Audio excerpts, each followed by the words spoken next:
Let's study about capitalism. All the resources and means of production are owned by and controlled by the people. People have the right to use and utilize their resources as they like. Capitalism is also known as laissez-faire economy.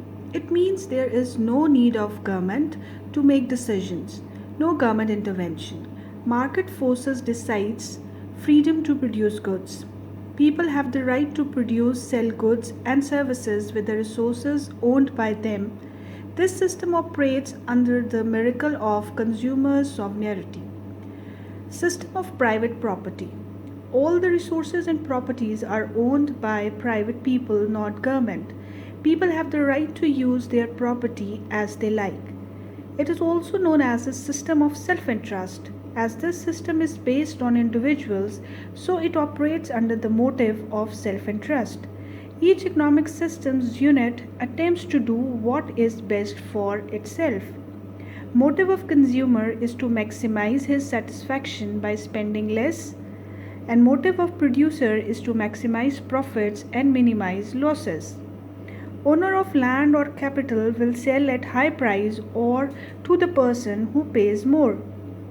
There is a flaw in it because there will be unequal income distribution or misallocation of resources. The limited role of government. In ideal system of capitalism, there is limited role of government. So under capitalism, state has to concentrate upon social and legal activities while most of the economic activities remain confined to the people. The system of competition.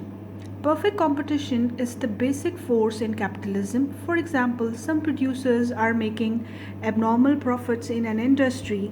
So, under capitalism, other firms will enter into the market. This will increase the production. The price will decrease and normal profit will prevail. So, under capitalism, abnormal profit washed away. Chances of unemployment and excess demand for labor decreases. As capitalism is a market economy, so this system is also system of market and prices. Buyers and sellers decides prices and utilization of resources through simple market mechanism. There are certain flaws of capitalism also because it leads to misallocation of resources and unequal distribution of wealth. If quantity demanded is greater than quantity supplied, then there is shortage or underproduction, and if quantity supply is greater than quantity demanded, then there will be surplus or overproduction. If market forces do not create a balance, quantity demanded is greater than quantity supplied, then there is shortage or underproduction. This will result in high prices or inflation. And if quantity supplied is greater than quantity demanded, there will be surplus or overproduction, and this could result in unemployment. So, government or state intervention is required in this situation. Our economies are filled with cartels, monopolies, and perfect competition is unreal in this world.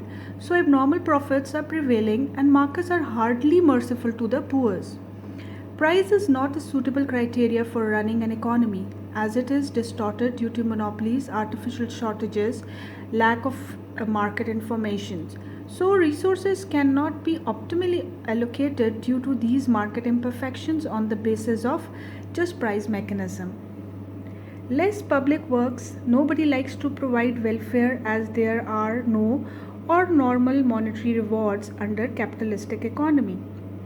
As it operates under price mechanism, that is maximization of profits, wages, interest and rewards, this will reduce the chances of supply of public goods. Public goods are parks, hospitals, welfare programs, etc.